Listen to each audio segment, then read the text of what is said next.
24 કલાકમાં 52 તાલુકામાં વરસાદ ખાબક્યો છે। સૌથી વધુ ભાવનગર શહેરમાં 1.85 ઇંચ જેટલો વરસાદ નોંધાયો તો સુરતના ઉમરપાડામાં 1.77 ઇંચ જેટલો વરસાદ ખાબક્યો છે।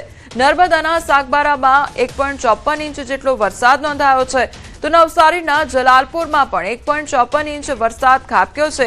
તાપીના ઉકાઈમાં 1.26 ઇંચ વરસાદ નોંધાયો તો વલસાડમાં 1.18 ઇંચ વરસાદ ખાબક્યો। સુરતના અરેઠ અંબિકામાં 1 ઇંચ વરસાદ વરસ્યો છે। સોનગઢ વઘઈ ઉંબરગાંવ તેમજ તાલોદ અને જેસરમાં પણ અડધો ઇંચ જેટલા વરસાદ ખાબક્યો છે। ચીકડા કપરાડા સુરત શહેર લીંબડી ખેરગામમાં પણ અડધો ઇંચ જેટલો વરસાદ નોંધાયો છે।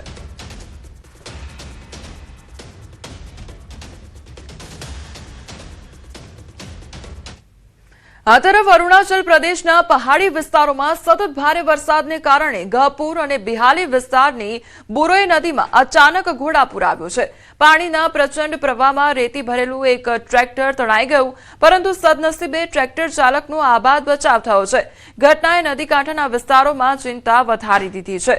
તો અરુણાચલની આ તસવીરો સામે આવી છે કે જ્યાં સતત વરસાદ વરસવાને કારણે જે નદીઓ છે તે બે કાંઠે વહેતી થઈ છે તો બીજી તરફ ટ્રક તણાયું હોય તે પ્રકારની આ તસવીરો સામે આવી છે તો જે ટ્રેક્ટર ચાલક છે તેનો આબાદ બચાવ પણ થયો છે। તો ભારે વરસાદથી અરુણાચલના વિસ્તારો પ્રભાવિત થયા છે। નદી કાંઠાના વિસ્તારોમાં અત્યારે ચિંતા વધી ગઈ છે।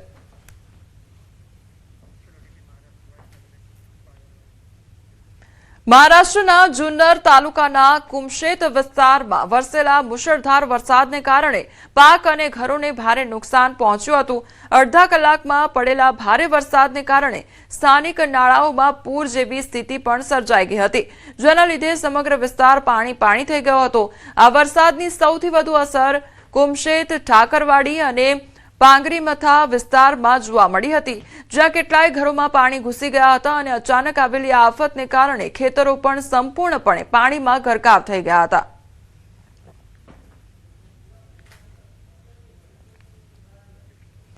પહાડી વિસ્તારો અને ડુઆર્સમાં સતત ભારે વરસાદને કારણે મૂર્તિ જલઢાકા તિસ્તા સહિતની અનેક નદીઓ ઉફાન પર છે ત્યારે નાગરાકાંટાના સુખાની બસ્તી અને બાબુપાડા વિસ્તારમાં સૌથી વધુ પરિવારોના ઘરોમાં પાણી ઘૂસી જતા જનજીવન પ્રભાવિત બન્યું છે। મૂર્તિ નદીના પાળામાં ભંગાણ સર્જાતા ગ્રામજનોમાં ભયનો માહોલ સર્જાયો છે જ્યારે પુલ અને ડાયવર્ઝન તણાઈ જતા અવરજવર પણ ખોરવાઈ ગઈ છે।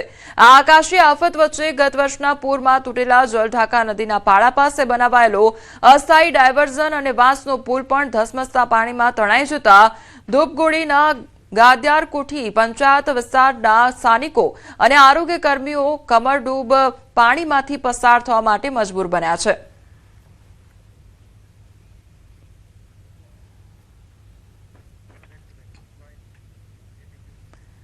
ભૂટાનના પહાડી વિસ્તારોમાં સતત વરસી રહેલા ભારે વરસાદને કારણે ડુઆર્સના ચેંગમારી ચા બાગાન વિસ્તારમાં આવેલી કાલીખુલા નદીનું જળસ્તર જોખમી રીતે વધી રહ્યું છે ત્યારે નદી પરનો એકમાત્ર પુલ ગત વર્ષના પૂરમાં તણાઈ જતા માનાલાઈન ગામના વિદ્યાર્થીઓ માટે શાળાએ પહોંચવું મુશ્કેલ બની ગયું છે। આવી કપરી સ્થિતિમાં વિદ્યાર્થીઓના શિક્ષણમાં વિક્ષેપ ન પડે તે માટે શિક્ષક તેમજ શિક્ષિકાઓ પોતે કમર સુધીના પાણીમાં ઉતરી બાળકોને ખભે બેસાડી નદી પાર કરાવી રહ્યા છે। રજા બાદ પણ તેઓ બાળકોને સુરક્ષિત રીતે ઘરે પહોંચાડી રહ્યા છે। આ દ્રશ્યો સોશિયલ મીડિયા પર વાયરલ થતા શિક્ષકોની સમર્પિત કામગીરીની પ્રશંસા થઈ રહી છે જ્યારે ગ્રામજનો તાત્કાલિક નવો પુલ બનાવવા માટે માંગ પણ કરી રહ્યા છે।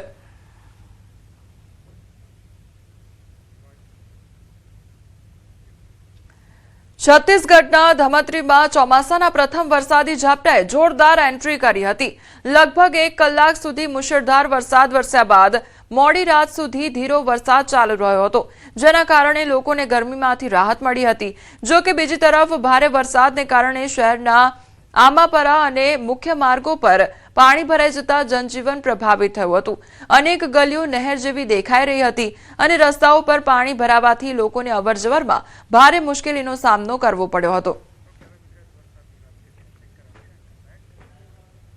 હવે ગુજરાતમાં ચોમાસાની કેવી પરિસ્થિતિ છે તેના પર નજર કરીએ ત્યારે વલસાડ જિલ્લામાં સતત બીજા દિવસે વરસાદી માહોલ જામ્યો છે। વલસાડ શહેર સહિત આસપાસના ગામોમાં વરસાદ ખાબક્યો છે। શહેરના તિથલ રોડ, હાલર રોડ, રામવાડી સહિતના વિસ્તારોમાં પણ વરસાદ નોંધાયો છે. તિથલ, સેગવી, કોસંબા સહિતના ગામોમાં પણ વરસાદ જોવા મળ્યો છે. સતત 2 દિવસથી વરસાદના કારણે વાતાવરણમાં ઠંડક પ્રસરી ગઈ છે. વરસાદને લઈ ખેડૂતોમાં ખુશીનો માહોલ પણ જોવા મળી રહ્યો છે. સાબરકાંઠા જિલ્લામાં વાતાવરણમાં અચાનક પલટો જોવા મળ્યો તો રાત્રિ દરમિયાન હિંમતનગરના ગઢોડા, હડિયોલ, આકોદરા અને નનાનપુર સહિતના ગ્રામ્ય વિસ્તારોમાં વરસાદી માહોલ છવાયો તો ક્યાંક ઝરમર વરસાદ તો ક્યાંક પવન સાથે વરસાદ વરસતા અસહ્ય ઉકળાટથી લોકોને રાહત મળી છે. વરસાદને લઈને હવામાન વિભાગ દ્વારા આગાહી કરવામાં આવી છે. આજે દક્ષિણ ગુજરાતના તમામ જિલ્લાઓમાં પડી શકે છે વરસાદ. અમદાવાદ, ખેડા અને આણંદમાં વરસાદી માહોલ રહેશે. વડોદરા, છોટાઉદેપુર અને નર્મદામાં વરસાદનું અનુમાન લગાવવામાં આવ્યું છે તો દમણ, દાદરા અને દાદરાનગર હવેલીમાં પણ વરસાદની સંભાવના વ્યક્ત કરવામાં આવી છે. ભરૂચ, સુરત, ડાંગ, તાપી, નવસારી અને વલસાડમાં વરસાદની આગાહી કરવામાં આવી છે તો પંચમહાલ અને દાહોદમાં છૂટાછવાયા વરસાદની શક્યતા સેવાઈ રહી છે. સૌરાષ્ટ્રમાં રાજકોટ, જૂનાગઢ, અમરેલી, ભાવનગર, બોટાદ, ગીર સોમનાથ અને દીવમાં વરસાદની આગાહી કરવામાં આવી છે તો 40 થી 50 કિલોમીટર પ્રતિ કલાકની ઝડપે પવન ફૂંકાઈ શકે છે. ભાવનગર શહેરના ભરતનગર વિસ્તારમાં આવેલ વરસાદી પાણીના નાળા નિકાલ માટેનું વર્ષો જૂનું નાળું તૂટ્યું છે. ત્યારે ભરતનગર વિસ્તાર આવેલ જીએમડીસી કોલોનીની બાજુમાં પડ્યો છે. 10 ફૂટ જેટલો મોટો ભૂવો પડ્યો છે. ત્યારે જીએમડીસી કોલોની અને સિદ્ધિ પાર્ક સોસાયટીની વચ્ચેનું જે વરસાદી પાણીના નિકાલના સ્લેબ ભરેલા નાળાનો સ્લેબ તૂટી ગયો હતો. મહાનગરપાલિકાની ઘોર બેદરકારીનો પુરાવો આ જોવા મળી રહ્યો છે. તંત્રના પ્રી મોન્સૂનની દાવાઓ થયા છે પોકળ સાબિત. ત્યારે પ્રજાના કરોડો રૂપિયાનું થયું છે એંધાણ અને તંત્ર માત્ર પ્રી મોન્સૂન કામગીરી કાગળ પર કરતું હોય તેવું જણાઈ રહ્યું છે. ત્યારે સ્થાનિકોએ તાત્કાલિક નાળાનું રિપેરિંગ કરવામાં આવે તેવી પણ માંગ કરી છે.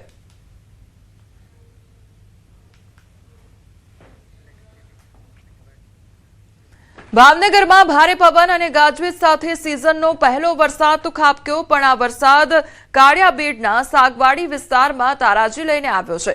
જી હા, 2 કલાકમાં 1.5 ઇંચ વરસાદે લાખોનું નુકસાન કર્યું છે. આ વિસ્તારમાં આવેલી સારથી સ્કૂલનો 3જા માળનો ડોમ ઉડીને સોસાયટીના મકાનો પર પડ્યો છે. મકાનોની છત પર રહેલી અનેક સોલાર પેનલો તૂટી ગઈ છે. વીજ વાયરો તૂટી જતા કલાકો સુધી વીજ પુરવઠો ખોરવાઈ ગયો છે. લોકો ગરમીમાં શેકાવા માટે મજબૂર બન્યા છે. સદનસીબે દુર્ઘટનામાં કોઈ જાનહાનિ નોંધાઈ નથી પરંતુ શાળાના 3જા માળે આવેલા ડોમને લઈને સવાલો જરૂર ઉઠ્યા છે. શાળા પાસે ડોમની મંજૂરી હતી કે નહીં? લાખોની નુકસાનીને લઈને રહીશોએ ફરિયાદ નોંધાવવાની તજવીજ પણ શરૂ કરી છે. ભાવનગર મનપાના અધિકારીઓએ પણ સ્થળ પર પહોંચી તપાસ બાદ યોગ્ય કાર્યવાહીની ખાતરી આપી છે. પવન આવ્યો એટલે બધું ઓલો પાછળથી પતરા ઉડીને આવ્યા સારથી સ્કૂલના, એટલે બધાની સોલારની પ્લેટો ને બધું તોડી નાખ્યું છે. પણ કઈ જાનહાની નથી. એટલે બાકી આમાં કઈક એવું જાનહાની થઈ હોય તો એનો કોણ જવાબદાર? અમારે આ સિઝનના પહેલા જ વરસાદની અંદર બાજુમાં એક પ્રાઇવેટ સ્કૂલ છે, ત્યાંને આખો ઉપરનો શેડ ઉડીને અમારે આ સોસાયટીના બધા સોલાર તોડી નાખ્યા છે, ચૂલા તોડી નાખ્યા છે અને પંખા સાથે પાઇપો પણ ઉડીને આવી છે. ગેલ્વેનાઇઝની 50-100 ઉપર કિલોની બધી પાઇપો ઉડીને આવ્યા છે, પંખા ઉડીને આવ્યા છે ને આખી સોસાયટીમાં લાખો રૂપિયાનું નુકસાની છે.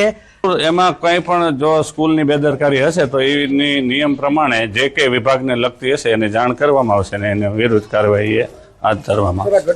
વરસાદના સિઝનનો પહેલો વરસાદ ભાવનગરના અનેક વિસ્તારો માટે મુશ્કેલી સમાન છે તે સામે આવ્યો છે.